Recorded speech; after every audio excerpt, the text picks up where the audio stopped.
इकरा चौधरी जी। धन्यवाद अध्यक्ष जी। मेरा सवाल 458वां है, लेकिन आपकी अनुमति से मैं मंत्री जी से पूछना चाहती हूँ कि सहकारी बैंकों और प्राथमिक कृषि लोन समितियों को नाबार्ड के माध्यम से कितनी मदद मिली है। यूपी के कई जिलों में रीफाइनेंस और संस्थागत लोन की उपलब्धता एक समान नहीं है। मेरे संसदीय क्षेत्र शामली और सहारनपुर जैसे जिलों में बेहद सख्त शर्तों का सामना करना पड़ रहा है। पश्चिमी उत्तर प्रदेश के सहकारी बैंकों को रीफाइनेंस प्राप्त करने के लिए अधिक जमा और कोलैटरल सुरक्षा रखनी पड़ती है। तो मेरा बस अध्यक्ष जी मंत्री जी से सवाल है कि जो अग्रणी जिले को विशेष वित्तीय लोन सहायता दी जा रही है, तो अन्य जिले जैसे शामली सहारनपुर के सहकारी बैंकों को पर्याप्त रीफाइनेंस और लोन सहायता सुनिश्चित करने के लिए मंत्रालय क्या कदम उठा रहा है जिससे कि छोटे किसानों को आसानी से लोन मिल सके। माननीय अध्यक्ष महोदय, वैसे तो ये सवाल इससे संबंधित नहीं है, लेकिन अलाउ किया है तो मैं निश्चित तौर पर आज लिस्टेड का क्वेश्चन तो माननीय सदस्य को मैं जरूर कहना चाहूंगा कि मोदी सरकार है, ये क्षेत्र जिलों और व्यक्तियों में भेदभाव नहीं करती।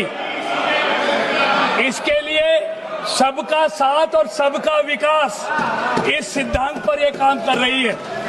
और माननीय मैं सदस्य को बताना चाहता हूं कि जो सवाल उन्होंने किया है, मंत्रालय ने पैक्स सहित प्राथमिक सहकारी समितियों को सशक्त करने हेतु अनेक कदम उठाए हैं, जिनमें पैक्स के लिए आदर्श गतिविधियां शुरू की हैं, बायलॉज बनाए हैं, 25 से अधिक व्यवसायिक कार्यकलाप करने में सक्षम करती हैं, जो बहुउद्देश्य बनाई गई हैं।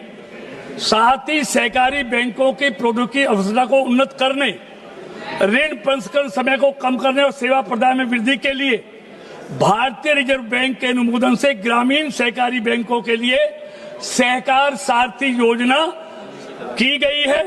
सहकार सारथी प्राइवेट लिमिटेड ने डीजी केसीसी, ई केसीसी और सहकार सेतु हेतु अनेक विभिन्न डिजिटल पहलों की शुरुआत की है, और जो ग्रामीण संस्थागत ऋण प्रदाय को सुविधाजनक और सुविकसित करने को लक्षित है।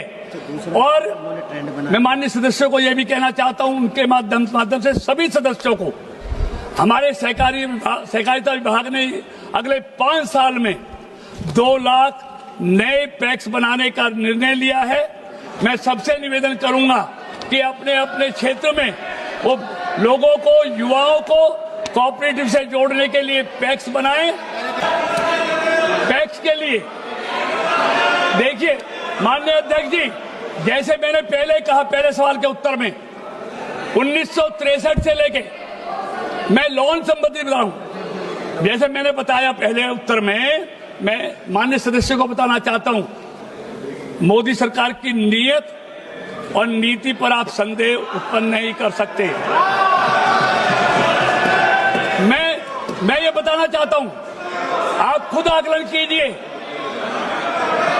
कि किसानों के उत्थान के लिए जब 63 से लेके 2014 तक एनसीडीसी के माध्यम से सिर्फ 50,000 करोड़ रुपए 52 सालों में कोऑपरेटिव सेक्टर को दिए गए, और ये मोदी सरकार है, अमित शाह जी का मंत्रालय है, जिसने 12 सालों में 5 लाख करोड़ रुपया ये वित्तीय जो अनुदान है वो कोऑपरेटिव सेक्टर को दिया है।